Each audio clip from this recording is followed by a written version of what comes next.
Baik, terima kasih. Perkenalkan, nama saya Milto Seran, salah satu mahasiswa Universitas Nusa Cendana Kupang, Fakultas Ilmu Sosial dan Ilmu Politik, jurusan Sosiologi, kelas B semester 5. Di semester ini ada salah satu mata kuliah pilihan, yaitu mata kuliah Sosiologi Konflik yang diasuh oleh Bapak Lazarus J. Hamad. Baik, di video kali ini saya akan menjelaskan sedikit hasil review dari buku pertama, tugas pertama juga yang diberikan oleh Bapak Lazarus, yaitu buku Dimensi Budaya Perdamaian.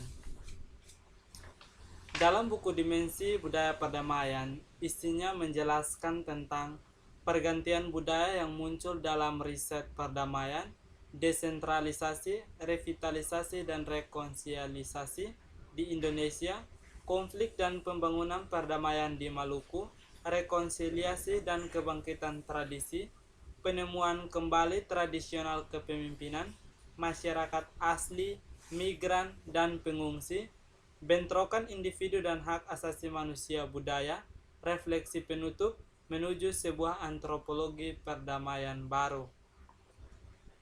Ada indikasi yang jelas untuk perubahan budaya, dalam hal ini bidang penelitian interdisipliner yang berkembang. Yang saya maksud dengan giliran budaya adalah meningkatkan pentingnya studi perdamaian serta nasional dan internasional.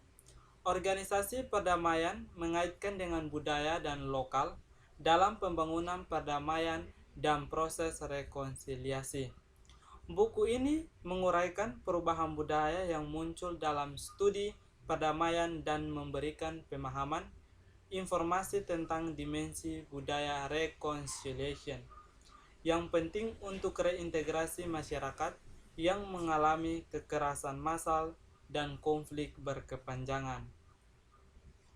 Melalui pandangan antropologi tentang desentralisasi dan proses perdamaian di Indonesia, buku ini mengembangkan pendekatan yang membuka ruang baru dan menetapkan standar baru untuk konflik dan studi perdamaian dan antropologi perdamaian.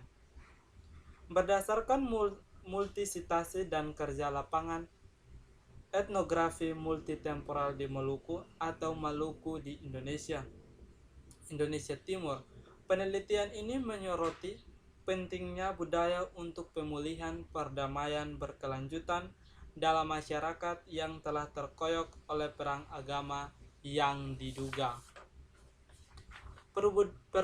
Perubahan budaya yang muncul dalam penelitian perdamaian tidak memadai diinformasikan oleh perspektif antropologis. Studi ini menguraikan kontribusi dan antropologi sosial dan budaya, khususnya melalui kerja lapangan etnografi dan konsep ini seperti budaya dan tradisi ke bidang studi dan eksplorasi perdamaian interdisipliner, implikasi yang dimilikinya untuk penelitian dan pembuatan kebijakan dalam pasca masyarakat konflik. Di bagian 1 dalam buku ini, isinya tentang pergantian budaya yang muncul dalam riset perdamaian. Dalam bagian ini menjelaskan tentang keadilan transisi dan rekonsiliasi atau kekeliruan keadilan dan kebenaran. Keadilan transisi, keadilan retributif dan restoratif dan rekonsiliasi. Keadilan transisi umumnya dipahami sebagai upaya untuk mengatasi dengan akibat dari atau dalam banyak kasus di dalam negeri bagian kekerasan massal, otoritas rezim tarian atau depotisme, dan dengan demikian mendorong transisi menuju keamanan dan perdamaian dalam masyarakat yang terpecah. Perubahan budaya dalam penelitian perdamaian dan tantangannya.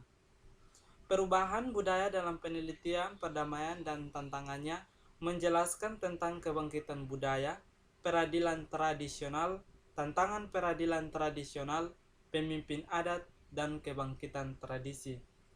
Pergantian budaya dalam penelitian mendorong para antropolog sebagai akar budaya untuk memasukkan mereka dalam pengetahuan dan pengalaman untuk mengidentifikasi dan mungkin mencegah atau mengatasi kekurangan seperti esensialisasi budaya dan stereotipifikasi. Sistem budaya seperti peradilan dan hukum adat, memori sosial, struktur dan hierarki sosial, dan politik sama kompleksnya dengan analisis pemangku kepentingan dalam konflik atau kekerasan struktural, kompleksitas yang hanya bisa dieksplorasi dengan metode etnografi dan jangka panjang kerja lapangan di tempat.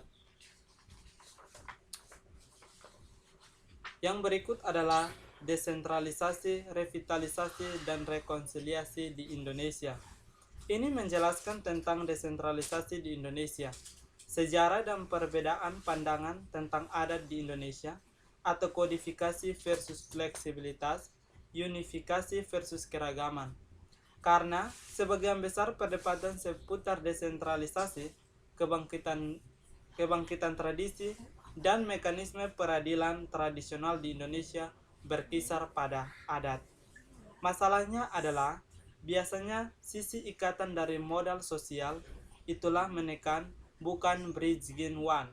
Artinya orang yang tidak memiliki sistem adat lokal tertentu seperti pendatang dikecualikan. Yang berikut adalah konflik dan pembangunan perdamaian di Maluku. Bagian ini menjelaskan tentang konflik Maluku. Perang atau provokasi agama mengubah hubungan Islam, Kristen, dan adat. Di satu sisi, teori seperti ini membuat orang Maluku menyalahkan diri sendiri karena kebodohan mereka, seperti yang digaris bawahi puisi berikut. Katorang orang Ambon ternyata orang paling bodoh di dunia. Katorang menari di bawah menggulung tifa orang lain. Katorang masih terus menari, padahal pukul tukang tifa jadi yang ada di Ambon lain. Artinya, kami orang Ambon ternyata yang terbodoh di dunia. Kami menari, kita bertarung antar kelompok agama, mengikuti irama dari drum orang lain. Kami terus menari meskipun drum pemain telah meninggalkan Ambon. Yang berikut adalah rekonsiliasi dan kebangkitan tradisi. Yang pertama, aliansi tradisional atau orang Maluku bilang pela, gandong, dan guli. Kasus beberapa desa yang telah diperkenalkan sebelumnya memberikan ekspresi sion dengan sifat rekonsiliasi di Maluku. Dengan apa yang orang Maluku maksudkan ketika mereka mengatakan bahwa rekonsiliasi datang secara wajar. Melalui pemulihan persekutuan tradisional atau orang Ambon mengatakan bilang uli pela atau gandong, ikatan keluarga dan ekonomi lokal dengan banyak tumpang tindih antar kategori ini. Yang kedua, ekonomi, ikatan keluarga, dan saling ketergantungan lainnya. Yang ketiga, filsafat siwalima. Yang keempat, gerakan bakubai.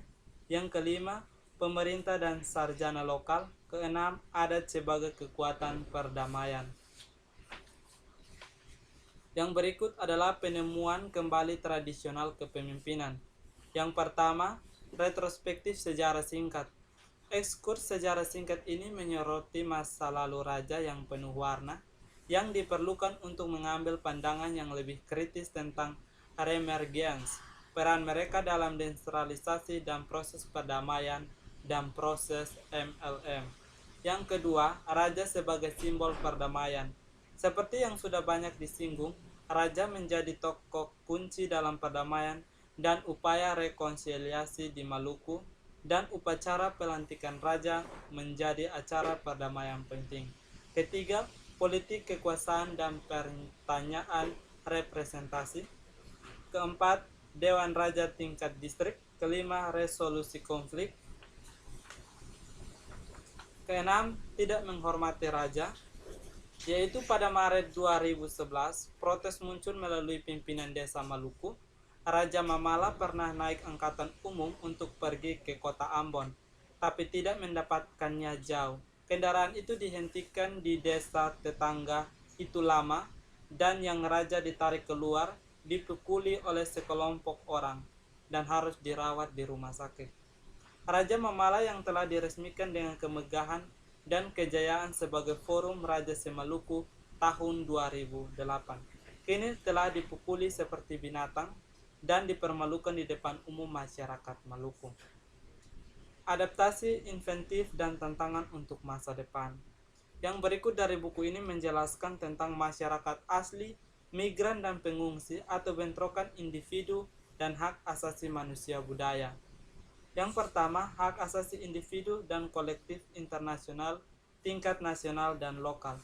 Pada tahun 1980-an dan 1990-an, peningkatan penekanan ditempatkan pada budaya dimensi hak asasi manusia, bukan sebagai hak individu tetapi sebagai kolektif hak, dan khususnya tentang hak adat dan disebut generasi keempat penegak hak asasi manusia.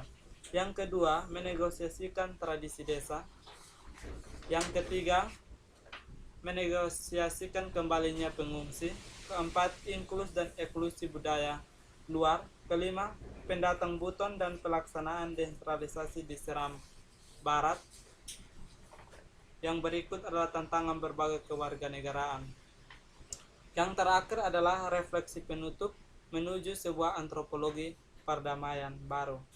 Pemerintah pusat untuk menyelesaikan konflik dan dampak bencana tersebut, instrumentalisasi agama membuat orang-orang berusaha untuk memperkuat, menghidupkan kembali dan merekonstruksi budaya dan tradisi yang melampaui agama dan dimaksudkan untuk menjadi landasan bersama untuk perdamaian yang berkelanjutan. Bagian pertamanya adalah keadilan tradisional untuk perdamaian di Maluku dan sekitarnya. Bagian kedua, integrasi tatanan normatif yang berbeda. Yang terakhir dari buku ini adalah pluralisme hukum di Indonesia. Pluralisme hukum membuka peluang untuk memberikan legitimasi pada hukum, sistem di luar peradilan seragam negara, tetapi juga menciptakan kerusakan dan menutupi hubungan kekuasaan dan ketidakseimbangan. Pluralisme hukum di Indonesia menjadi masalah bukan karena munculnya interdebat hak asasi manusia nasional.